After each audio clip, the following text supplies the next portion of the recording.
চট্টগ্রামের আকাশটা আজ কেমন যেন ভারী হয়ে আছে। শাহ আমানত বিমানবন্দরের রানওয়েতে দাঁড়িয়ে আছি আমি। সামনে দাঁড়িয়ে এয়ার এরাবিয়ার সেই সাদা বিমানটি, যা আমাকে নিয়ে যাবে মরুভূমির দেশ কুয়েতে। চারপাশের মানুষগুলোর দিকে তাকাচ্ছি, সবার চোখে মুখে এক অদ্ভুত শূন্যতা। কেউ হয়তো প্রথমবার যাচ্ছে, কেউ বা বহুবার। কিন্তু দেশ ছাড়ার এই মুহূর্তটা প্রতিবারই সমান যন্ত্রণার। আমরা লাইনে দাঁড়িয়ে আছি বিমানে ওঠার জন্য।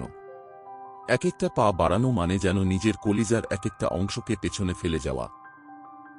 বোর্ডিং কার্ডটা হাতে ধরে আছি, কিন্তু মনটা পড়ে আছে সেই বাড়িতে, যেখানে মা হয়তো এতক্ষণে জায়নামাজে বসে আমার জন্য দোয়া করছেন।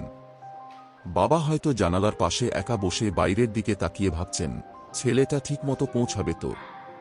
প্রিয়তমা স্ত্রীর ভেজা চোখ আর সন্তানদের সেই করুণ মুখটা বারবার চোখের সামনে ভেসে উঠছে। আমাদের এই লাইনটা আস্তে আস্তে ছোট হয়ে আসছে, আর আমাদের প্রিয় শহরটা ক্রমশ দূরে চলে যাচ্ছে। এই যে রানওয়ের পিচ ঢালা পথ, এই যে বাংলাদেশের বাতাস, হয়তো দীর্ঘ কয়েক বছরের জন্য এটাই শেষ ছোঁয়া। অনেকে বলে আমরা প্রবাসীরা অনেক সুখে থাকি, অনেক টাকা কামাই। কিন্তু কেউ কি জানে, এই যে বিমানে ওঠার আগের মুহূর্তের কান্নাটা কতটা বিষাক্ত। নিজের মাটির মায়া ত্যাগ করে, নিজের উৎসবানন্দ কোরবানি দিয়ে আমরা পা বাড়াই অজানার উদ্দেশ্যে।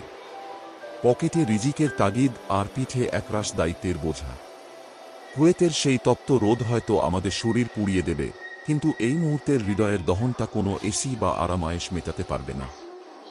রানওয়ের এই লাইনটা শুধু বিমানের দিকে যাচ্ছে না, এটা আমাদের জীবন থেকে অনেকগুলো বসন্ত কেড়ে নিতে যাচ্ছে। প্লেনের সিঁড়ির দিকে এগিয়ে যাচ্ছি। শেষবারের মতো একটু প্রাণ ভরে দেশের বাতাসটা বুক ভরে নিচ্ছি। জানি না আবার কবে ফিরব, জানি না আবার কবে এই মাটিতে বুকটা মিশিয়ে কাঁদতে পারব। বিদায় চট্টগ্রাম, বিদায় আমার বাংলাদেশ। দোয়া করবেন সবাই, পরবাসের এই জীবন যেন সার্থক হয়, আর খুব দ্রুত যেন আবার হাসিমুখে এই দেশে ফিরতে পারি।